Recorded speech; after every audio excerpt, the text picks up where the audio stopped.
कोई बात नहीं, पहले मैं आपको मेसन्स गेन फॉर्मूला की लिमिटेशंस बता देता हूँ वो। ओके, यहाँ से मुझे स्टार्ट करवाना था आपको, कोई बात नहीं, यहाँ से स्टार्ट कर लेते हैं, उसके बाद masons gain formula.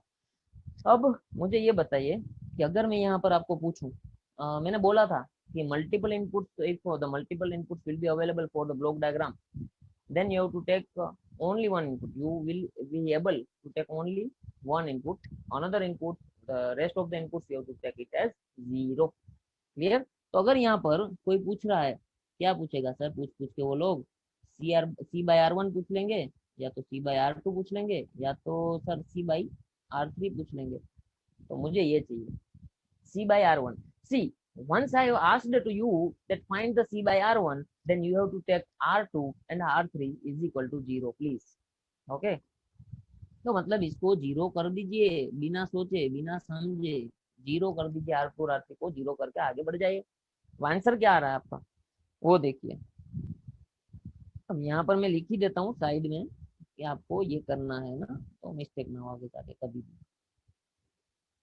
R2 is equal to R3 is equal to 0। Clear? Okay sir. अब क्या है, R1 से C तक चले जाओ, एटीट्यूड लेके, है ना, 1 + G1 G2 H1 H2। Clear? दूसरा कुछ भी नहीं है इसमें। अब समझ लो, यहाँ पर मैं फाइंड करना चाह रहा हूँ C/R2, then just take R1 is equal to R3 is equal to 0, और आपका आंसर आ रहा है R2। R2 टू C तक जाना है आपको, G2 divided by 1 + G1 G2 H1 H2। Clear? ये डेल्टा तो सब में सेम ही रहने वाला है।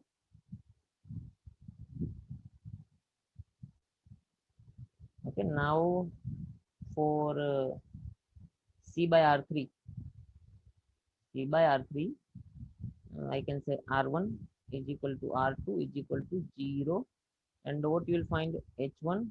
यहाँ पर देखो, साइन ऑलवेज कंसीडर करना है ना अपने को, साइन ऑलवेज कंसीडर करना है। देखो यहाँ पर नेगेटिव साइन, तो यहाँ पर आपको लेना होगा negative, -H1G1G2/1 + G1 G2 H1 H2।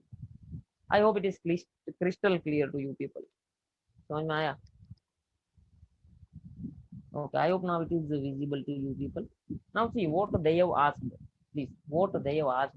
Please see. Sir x5/x1 पूछा है, क्या पूछा है?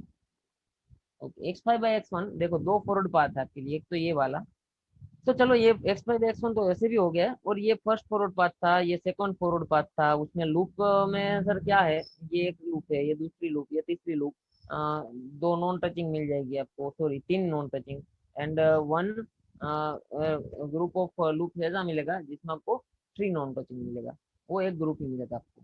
क्लियर? तो x5/x1 हो गया है ना, x5/x1 हो गया, वो कुछ करने की जरूरत नहीं है। देखो x5/x3 कैसे करना है यहाँ पर समझ, x5/x3।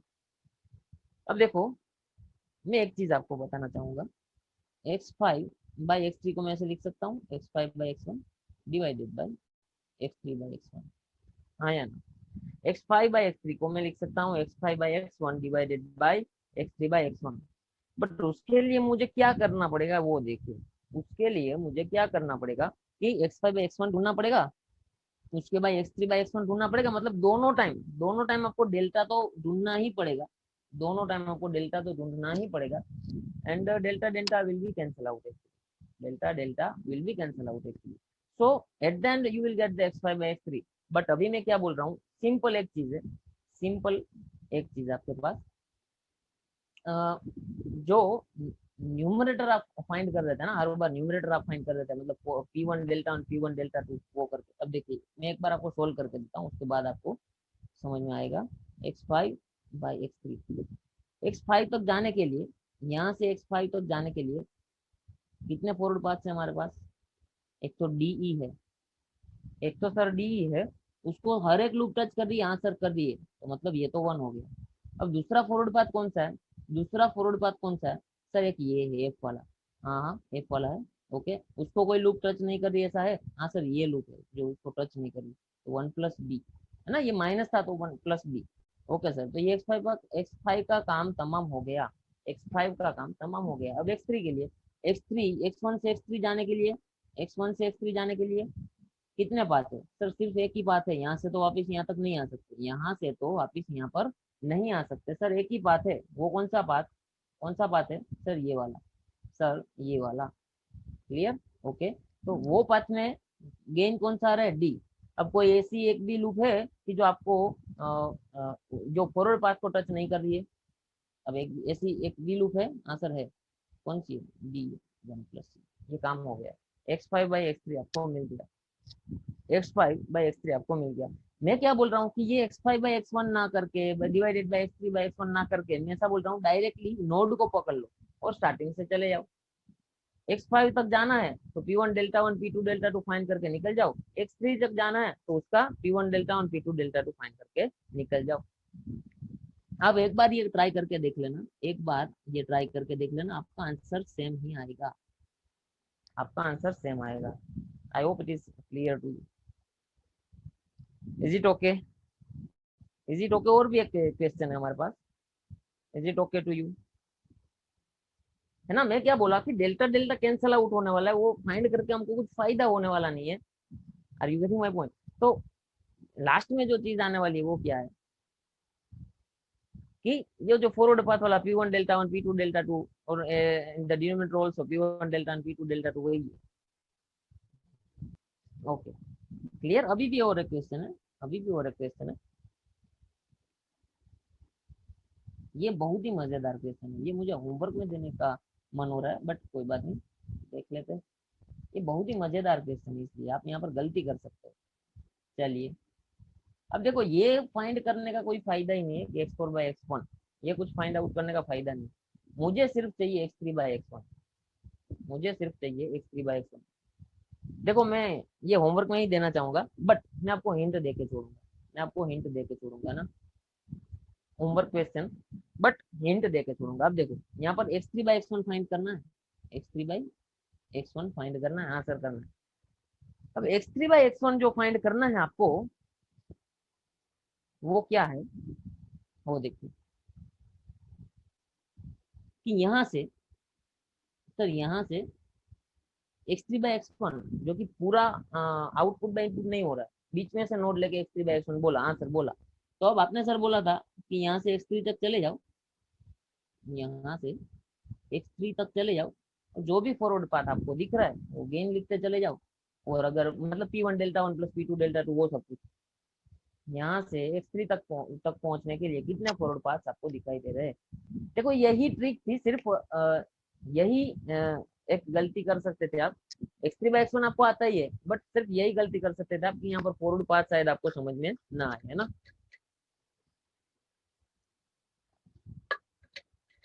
तो देखो, अब पहला जो फॉरवर्ड पाथ है, पहला वाला, पहला वाला जो फॉरवर्ड पाथ है, वो ये आप समझ लो।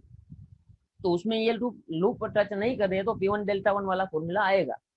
अगर मैं दूसरा फॉरवर्ड पाथ देखूं, तो वो यहाँ से लेके देखो, इससे इससे करके ऐसे आने वाला है, तो ये दूसरा फॉरवर्ड पाथ हो गया है ना, ये दूसरा फॉरवर्ड पाथ हो गया। तो वहां पर देखो हर एक लूप टच कर रही है, तो वहां पर डेल्टा 2 वाला फॉर्मूला नहीं आएगा, सिर्फ 1 वाला फॉर्मूला है, 1 - 0 एक्चुअली 1।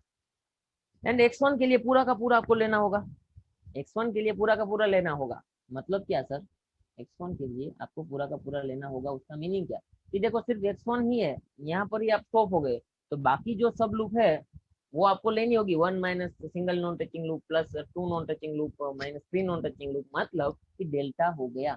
x1 जब भी आता है ना बेटा, एक्चुअली में आप वो नोड में जो आपको सिखा रहा था वही है, बट एक्चुअली देखो x1 आ गया यहाँ पर, तो यहाँ पर ही स्टॉप हो गए, तो वो पूरा डेल्टा ही देगा ना आपको डिनोमिनेटर में। क्लियर? वो आपको डेल्टा ही देगा। x1 पे आइए, आप स्टॉप हो गए, तो वापिस से 1 माइनस आप जो कुछ भी करना है कर लो, वो तो आपको डेल्टा ही देने वाला है। आई होप यू गॉट, है ना। ये क्वेश्चन हो जाएगा आपसे होमवर्क में, अब दिक्कत नहीं आने वाली। अब आगे बढ़ रहा हूँ थोड़ा सा।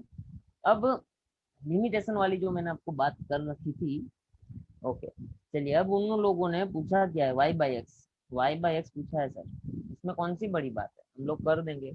बट मे भी आपका आंसर गलत हो सकता है, because over here now will discuss about the limitations of the masons gain formula.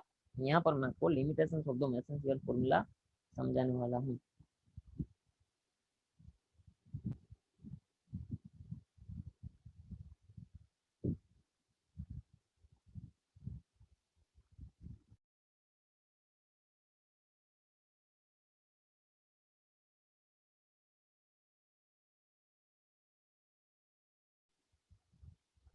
Okay, limitations of the masons gain formula. अब देखिए यहाँ पर उन लोगों ने क्या पूछा है, y/x। अब वापिस से एक फंडा वापिस से आपको याद करवा देता हूँ। Sink and source, source node किसे बोलूंगा, x को।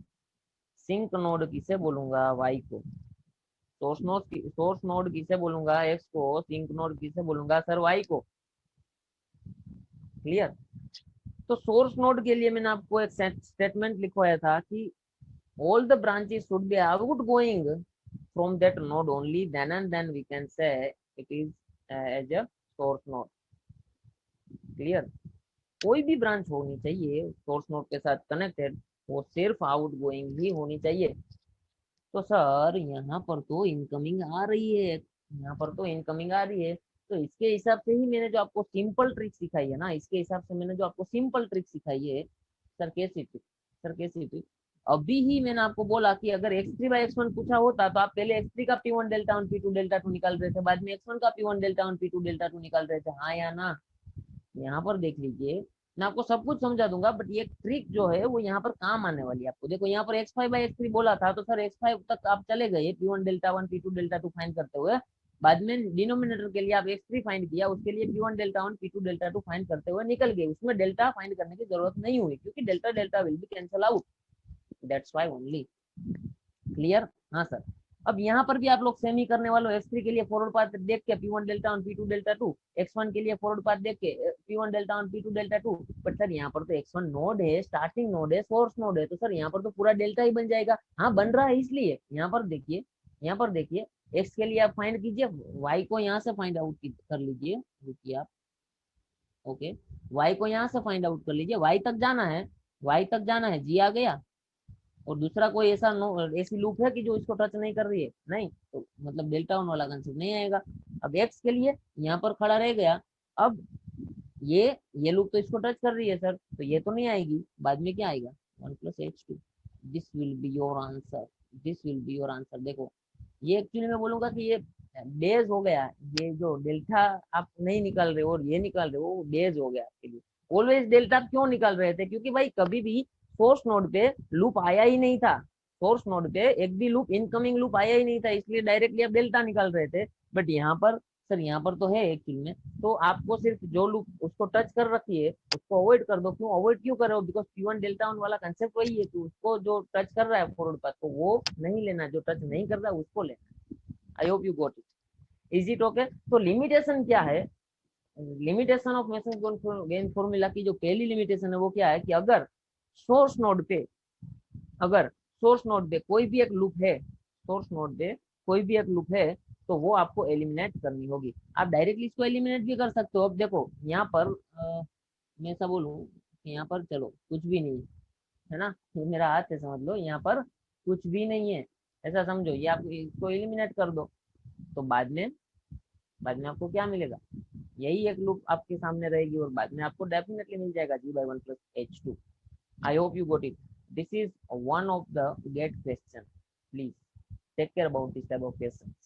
मैंने आपको क्या सिखाया, कोई भी क्वेश्चन में आपको एसएफजी का कोई भी क्वेश्चन में आपको x5/x3 पूछ ले, x3/x1 पूछ ले, जो कुछ भी पूछ ले, आपको मैंने बोला था कि वो जो P1 डेल्टा वन वाला है ना न्यूमरेटर और डिनोमिनेटर में, इसके हिसाब से आप जा सकते हो, बट आपको समझ में आना चाहिए उसके लिए एसएफजी पहले, इतना क्लियर। अगर नहीं आ रहा है तो कोई भी बात नहीं, छोड़ दो वो सब कुछ। अभी इसके लिए आप इसको एलिमिनेट कर सकते हो, ये क्या बोला, इसको एलिमिनेट कर दो और बाद में सोल्व कर दो, आपका आंसर आ जाएगा। बट ये एलिमिनेट क्यों किया, अगर कोई पूछेगा तो मैंने बोला उसको कि पहले आप जो भी सोल्व कर रहे थे, तब यहाँ पर कुछ भी नहीं था, ये इस ऐसी कोई भी इनकमिंग ब्रांच नहीं थी, सेल्फ लूप नहीं थी सोर्स नोड पे। बट अभी है तो इसको एलिमिनेट करना होगा हमको, क्योंकि हमको तो P1 डेल्टा वन वाला P2 डेल्टा टू वाला कंसेप्ट लगाना है उसमें।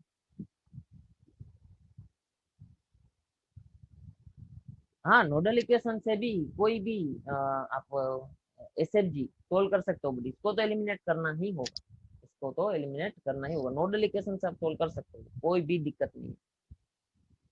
क्लियर? ये फर्स्ट लिमिटेशन है, ये फर्स्ट लिमिटेशन है। अब दूसरी लिमिटेशन की ओर बढ़ता हूँ, है ना, ये फर्स्ट लिमिटेशन है। अब दूसरी लिमिटेशन की ओर बढ़ता हूँ। अब देखिए, अब देखिए,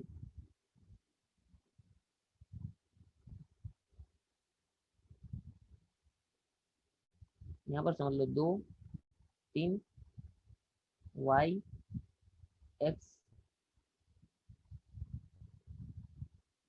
1,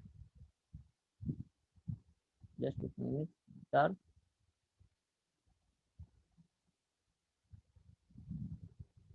y नोड को कंसीडर करेंगे तो आ गया सर, थैंक्स, ओके।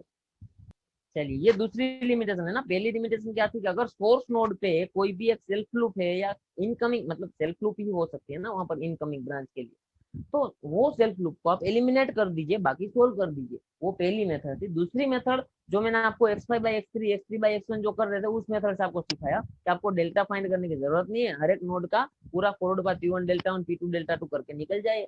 बट अगर कोई भी एक सेल्फ लूप सोर्स नोड पे नहीं है, मतलब source node permanent source node है, तो आप क्या कर सकते हो कि डायरेक्टली डेल्टा फाइंड कर सकते हो, वो कोई दिक्कत नहीं। बट अगर यहाँ पर सेल्फ लूप थी तो आपको इसको एलिमिनेट करना पड़ेगा। 2-3 मेथड मैंने आपको समझा दी, जो भी मेथड आपको समझ में आए वो जा सकते हो। बट सिंपल बोलूं, अगर आपको ये जो मैंने कॉम्प्लिकेटेड मेथड आपको बोली ना कि x5/x3 x3/x1, है ना, तो यहाँ पर आपको वो फंडा नहीं लगाना, और सर वो याद ही नहीं रह रहा है, तो इसको एलिमिनेट कर दो। ये रूल है, ये रूल है कि सोर्स नोड पे अगर कोई भी सेल्फ लूप होगी तो उसको एलिमिनेट कर दो। क्लियर? Okay sir. अब इनफाइनाइट आ रहा है भाई, इनफाइनाइट आ रहा है, इनफाइनाइट आ रहा है। क्लियर? तो यहाँ पर आपका आंसर जो आ रहा है सर, वो y/x इज इक्वल टू 6/1 - 1। तो सर ये तो इनफाइनाइट आ रहा है, which is not possible again. y/x should not be infinity. Okay, तो सर अब तो आंसर गलत हो गया सर, यहाँ पर तो मेसन्स गेन फॉर्मूला लगा ही नहीं पा रहे हम लोग। तो आपको वापिस से मेसन्स भाई बोल के गए, मेसन्स भाई बोल के गए कि आप इसको एलिमिनेट कर दो, आपका आंसर आ जाएगा। आप इसको वापिस से एलिमिनेट कर दो, अब आपका आंसर जो भी आ रहा है वो सही ही होगा। y/x is equal to 6, nothing else. Okay sir, तो सर ये सेकंड लिमिटेशन क्या हो गई? फर्स्ट लिमिटेशन ये थी कि सोर्स नोड के ऊपर जो भी आपको सेल्फ लूप दिखाई दे उसको एलिमिनेट कर दो। सेकंड लिमिटेशन ये है कि अगर आपको कोई self loop with gain one, self loop with gain one अगर आपको दिखाई दे तो उसको भी एलिमिनेट कर दो, उसको भी एलिमिनेट कर दो। सर क्यों, क्यों एलिमिनेट कर दे? आपको शो कर देता हूँ मैं। अगर देखो, यहाँ पर मैं x1 इसको नोड ले लेता हूँ, अगर इस नोड को मैं x1 ले लेता हूँ तो x1 का इक्वेशन क्या आएगा? 2x, sorry 2x plus x1। हाँ या ना? सिर्फ ये इक्वेशन के साथ आप सेटिस्फाई हो, एग्री हो, हाँ या ना? अगर मैंने यहाँ पर x1 बोला कि ये नोड x1 है, तो x1 is equal to 2x plus x1 में लिख सकता हूँ, हाँ या ना? लिख सकता है। तो ये कभी भी x1 मतलब x1 is equal to x1 plus 2x ऐसा पॉसिबल हो सकता है? ये तो एलिमिनेट ही हो जाएगा, ऐसा कभी पॉसिबल हो सकता है? ये तो नोड एलिमिनेट हो जाएगा पूरा का पूरा अगर आपने लिखा तो। मतलब कि आपको इनवैलिड इक्वेशन दिखाई दे रहा है, आपको इनवैलिड इक्वेशन दिखाई दे रहा है, ये इक्वेशन इनवैलिड है, तो इसके हिसाब से आपको सेल्फ लूप को एलिमिनेट कर देना है, बाद में जो आंसर आ जाएगा वो आपका आंसर सच्चा ही होगा। क्लियर? अभी और एक चीज आपको बताता हूँ, ये बस दो लिमिटेशन है ना, दो लिमिटेशन है आपके सामने। अभी मैं एक तो और आपको दे दूं एक question, y x, this is x1 x2 1 2 2 3 4, y निकाल के दो, वापिस से मैंने सेल्फ रखा है, हाँ वापिस से मैंने सेल्फ लूप रखा है यहाँ पर। सेल्फ लूप कैसी, जिसका गेन 1 हो उसको आपको एलिमिनेट करना है।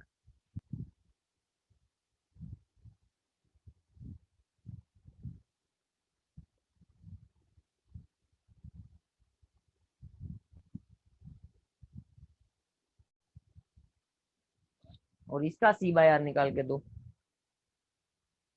इसका सी बाय आर निकाल के दो। इसका आंसर आपका क्या आएगा, मैं आपको सिंपली शो कर दे रहा हूँ। 3 into 2 6, 6 into 4 24 divided by 1 minus 1 minus 2, clear, and plus 2, yes or no? So again you will get infinite, yes or no?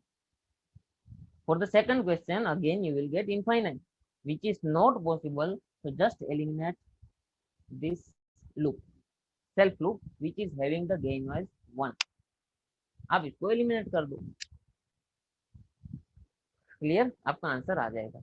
Okay, अब दूसरा, ये सी बाय आर वाला, ये सी बाय आर वाला। सर इन्फिनिटी मतलब आप ऐसा बोलना चाह रहे हो कि सर इन्फिनिटी आएगा तभी जाकर हमको चेक करना होगा कि self loop with gain 1 exist कर रही है और उसको एलिमिनेट करना।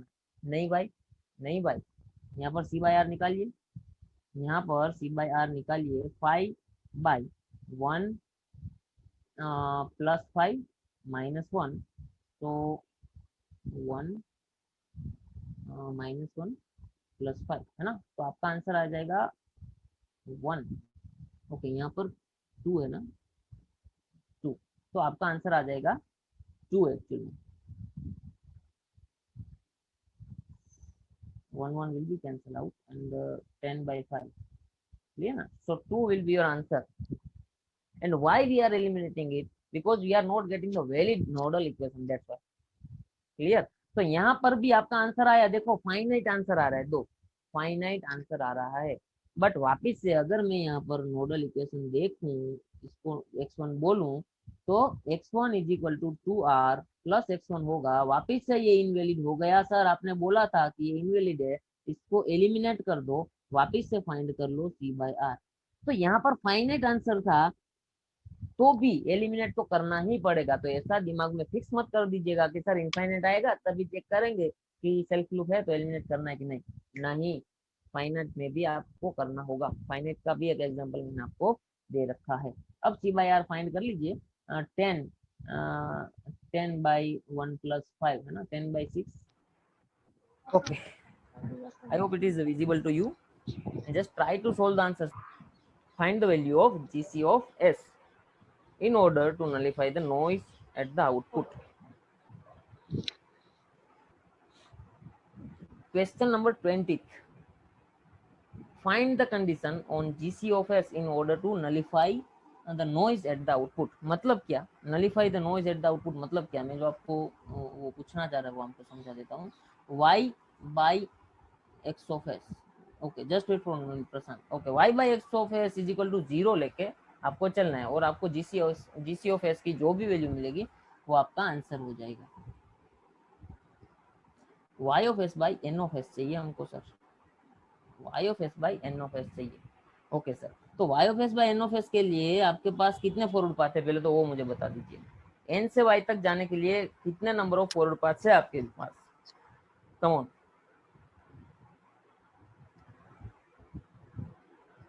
एक ही है सिर्फ, दो है, तो यहाँ से लेके 1, एक तो 1, दूसरा -GC of s G1 G2, okay, and then you can say, you can take this loop 1 plus G1 G2 y by n is equal to 0, you have to consider, clear? So if y by n is equal to 0, then 1 minus GC G1 G2 is equal to 0. This denominator will multiply over here with the 0, so it will become 0. I can write over here or something like this, clear? So GC will be equal to 1 by G1 G2. I hope it is crystal clear to you. GC की value क्या आएगी इसको nullify करने के लिए, तो वो आपका आंसर है GC is equal to 1/G1 G2। Clear, 1/G1 G2। Control system subject ऐसा बेटा कि यहाँ पर एलटीआई सिस्टम की बात होती है, कोजल सिस्टम की बात होती है, राइट हैंड साइड सिस्टम की ही बात होती है, सिर्फ कोजल एंड स्टेबल सिस्टम की बात होती है, मैं ऐसा बोलूंगा। आप लोगों को अभी तक यही मालूम है कि सर राइट हैंड साइड में अगर कोई भी पोल आएगा तो सर वो तो हम लोग उसको अनस्टेबल बोल देंगे, लेफ्ट हैंड साइड में आएगा तो उसको स्टेबल बोल देंगे। बट सिग्नल सिस्टम आप पढ़ोगे ना तो आपको एक सिस्टम एकाध सिस्टम ऐसे भी मिलेगी कि नॉन कॉजल होगी बट स्टेबल होगी, तो उसका पोल राइट हैंड साइड में लाई कर रहा है तो भी आप उसको स्टेबल बोलोगे, बट वहां पर आपको रीजन्स ऑफ कन्वर्जेंस है ना, आरओसी पढ़ोगे तब उसके बाद आपको समझ में आएगा। बट कंट्रोल सिस्टम के विथ रिस्पेक्ट अगर मैं बात करूं तो कोजल एंड स्टेबल सिस्टम के साथ हम लोग डील करते हैं ऑलवेज, है ना। बट सिग्नल सिस्टम में आपको ऐसा दिखेगा कि सर राइट हैंड साइड में पोल आ रहा है तो भी स्टेबल बोल रहे हैं, बट वहां पर आरओसी का कंसेप्ट लगने वाला है इसलिए। ओके,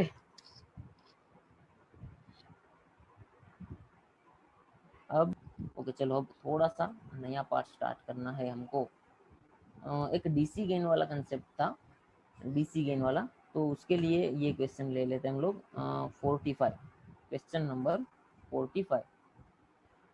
ओके, अब for the system shown in figure DC gain due to noise is, DC gain due to noise is. अब देखिए पहले तो डीसी गेन अगर कोई पूछे तो पहले मैं आपको दिखा देता हूँ ट्रांसफर फंक्शन कैसा होता है। शायद किसी ने फर्स्ट या सेकंड लेक्चर में कुछ पूछा था कि सर यहाँ पर ऐसा होता ना, न्यूमरेटर बाई डिनोमिनेटर। तो भाई ये तो एक मल्टीप्लायर कांस्टेंट में बोलूंगा इसको, multiplier constant, multiplier constant. Clear, multiplier constant है ये, सिर्फ एक ट्रांसफर फंक्शन का के कुछ भी हो सकता है ना। बट अगर कोई डीसी गेन पूछे ना, डीसी गेन, तो ये के बाई डीसी गेन नहीं है आपका, ये के आपका डीसी गेन नहीं है।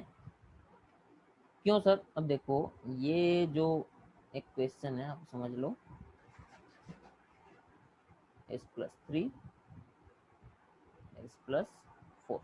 क्लियर, यहाँ पर से अगर आपको कोई पूछे कि सर इसका डीसी गेन क्या है, तो डीसी गेन के लिए आपको क्या करना है कि देखो फर्स्ट मेथड जो प्रॉपर मेथड है, मैं आपको उसका थोड़ा सा नॉलेज दे देता हूँ कि टाइम कांस्टेंट फॉर्म में कन्वर्ट कर दीजिए। कहाँ पर गया अपना ये row, time constant, time constant form. अभी आपको ये टाइम कांस्टेंट फॉर्म नहीं पता है क्योंकि अभी हमारा जो टाइम कांस्टेंट फॉर्म कहाँ पर आएगा, टाइम रिस्पॉन्स है ना, टाइम रिस्पॉन्स एनालिसिस उसमें आएगा। बट अभी के लिए आप थोड़ी देर तक ये समझ लीजिए कि टाइम s+1 में आपको ये सब चीज़ों को कन्वर्ट करना है, इसको इसको इसको इसको इसको टाइम कांस्टेंट फॉर्म में कन्वर्ट करना है। तो ये ऐसा फॉर्म होना चाहिए टाइम s+1, एक ऐसा फॉर्म होना चाहिए टाइम s+1।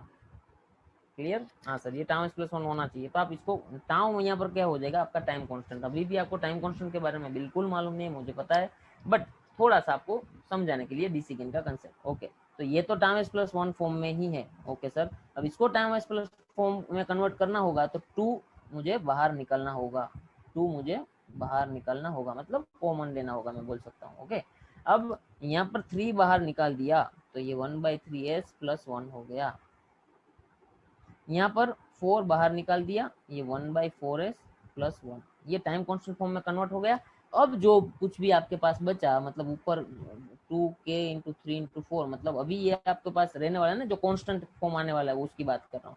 तो 2k/12 मतलब k/6 जो है वो आपका डीसी गेन बोला जाएगा। मतलब कि जब भी कभी आपकी सिस्टम डीसी सिग्नल पे वर्क करने वाली है, या तो s=0 आप पुट कर दो तो आपको डायरेक्टली मिल जाएगा, तो आपको ये गेन मिलेगा k/6 और k/6। ओके, दूसरी मेथड, पहली मेथड ये थी कि टाइम कांस्टेंट फॉर्म में कन्वर्ट कर दो और बाद में जो भी कांस्टेंट बच रहा है वो आप डीसी गेन कंसीडर कर लो। दूसरी मेथड ये है कि आप कभी भी आपको जहाँ पर भी s मिले उसको s=0 पुट कर दो, ω=0, nothing else, s=j in the control system actually, and just put ω=0। Clear, because the frequency of the DC gain is what, 0। So DC frequency कितनी होती है, 0। सो 0+1 0+2 मतलब 2, 0+3 0+4 मतलब 12। सो 2/12 अगेन 6, 1/6 है ना। सो k/6 आपका डीसी गेन हो जाएगा। मतलब आपको सिंपली क्या पुट करना है, s=1 जीरो पुट कर देना है। बट प्रॉपर मेथड ये है। क्यों प्रॉपर मेथड? क्योंकि कभी कभी न्यूमरेटर में ओरिजिन पे पोल दिए जाते हैं, या तो कभी कभी डिनोमिनेटर में ओरिजिन पे जीरो दिए जाते हैं, तो आप कभी कभी जीरो पुट कर दोगे ना, तो वो आप इन्फिनिटी पे चला जाएगा, वो पॉसिबल नहीं है। तो सिंपली अगर आप इसके हिसाब से सोल्व करोगे ना, तो आपको आंसर मिल जाएगा। भले ही यहाँ पर ओरिजिन पे पोल हो जीरो, उसको एलिमिनेट कर दो, है ना। मतलब दूसरी मेथड से जा रहे हो तो S is equal to zero put कर रहे हो, तो उसको एलिमिनेट कर दो। जो पोल ओरिजिन पे है उसकी मैं बात कर रहा हूँ। Clear? But time constant form से अगर आप जाओगे तो यहाँ पर ओरिजिन पे होगा, तो आप उसको ऑलरेडी किसी भी फॉर्म में कन्वर्ट नहीं कर पाओगे, तो टाइम कांस्टेंट फॉर्म में उसको कन्वर्ट करने की जरूरत नहीं है। जो भी बचा है उसको टाइम कांस्टेंट फॉर्म में निकाल दो, जो भी कांस्टेंट बच रहा है उसको डीसी गेन बोल दो। अब ये क्वेश्चन पे आ जाओ। For the system shown in figure, DC gain due to noise is, okay तो DC gain due to noise is मतलब क्या कि सर आपको C by N निकालने को बोल रहा है। सो 4 by S plus 2, हाँ सर 4 by S plus 2। देखे यहाँ पर पॉजिटिव साइन था इसलिए मैंने पॉजिटिव लिखा। यहाँ पर आप टेक केयर कीजिएगा, ऑलवेज यहाँ पर स्टूडेंट मिस्टेक कर जाते हैं, क्योंकि यहाँ पर पॉजिटिव होता है ऑलवेज। हम लोगों को ऐसा ही एज्यूम कर रखा है कि पॉजिटिव होगा, बट कई बार होता है कि नेगेटिव ले सकते हैं वो लोग। 4 by S plus 2 divided by 1 plus 4 by S plus 2 1 by S plus 1। Clear ना? सही लिखा। 4 by S plus 2 divided 1 by this into this। Okay now यहाँ पर क्या आ जाएगा? डिनोमिनेटर ए square plus 3s plus 2 plus 4, और यहाँ पे अगर मैं बात करूँ तो यहाँ पर 4s प्लस 1 आ जाएगा, है ना। s प्लस 1 आ जाएगा। तो अब यहाँ पर हम लोगों ने बोला है कि the DC gain due to the noise is, तो नॉइज के हिसाब से डीसी गेन यहाँ पर कितना आएगा? S is equal to zero put करना है आपको, दूसरा कुछ भी नहीं। तो कैसे करोगे? जल्दी से please S is equal to zero put कर दो। यहाँ पर आपका आएगा 4 divided by this will be zero, this will be zero, so 6, so you will get 2 by 3, so 0.67 you can write, 0.67 you can write, this is your answer, है ना। Done. अभी भी और एक डीसी गेन वाला कंसेप्ट है, वो भी सेंसिटिविटी को लेकर बहुत ही बढ़िया क्वेश्चन है आपके सामने। यहाँ पर ये रहा। For the system shown in block diagram, the sensitivity of CLTF with respect to changes in A for K is equal to 1, A is equal to 1 and omega is equal to 0। Omega is equal to 0 मतलब क्या? DC gain की ही बातें चल रही है भाई। For the system shown with block diagram, the sensitivity of CLTF with respect to changes in A for K is equal to 1, A is equal to 1 and omega is equal to 0। Come on, with respect to A, जितना A में change हो रहा है उतना transfer function में उसके with respect to कितना change हो रहा है उसके हिसाब से आप ये निकाल लो। देखो कैसे लिखना है सर, ऐसे आपने बोला था, है ना। Sensitivity of transfer function with respect to A, तो A by T, okay sir, del T by del A, del T by del A. यहाँ पर इसका ट्रांसफर फंक्शन क्या आएगा? K by S plus A plus K, है ना। सो के यहाँ पर आ जाएगा, यहाँ पर S plus A plus K, है ना। आप डायरेक्ट आप कैपेबल हो ये फाइंड आउट करने के लिए, आप कैपेबल हो, है ना, ट्रांसफर फंक्शन को फाइंड आउट करने के लिए। अब यहाँ पर डेल बाई डेल ए के by S plus A plus के, ओके सर। अब बाकी सब कुछ आपको मालूम है कि इसको डिफ्रेंशिएट कैसे करना है with respect to A, S plus A plus K whole square. But यहाँ पर से मैं एलिमिनेट कर दूंगा, this K will be eliminated, so you will be having minus A by S plus A plus K. Clear? -1/2 is the answer, -1/2 is your answer। I hope it is clear to you, क्योंकि आप differentiate करोगे ना with respect to A, तो minus के by S plus A plus K whole square आ जाएगा। Okay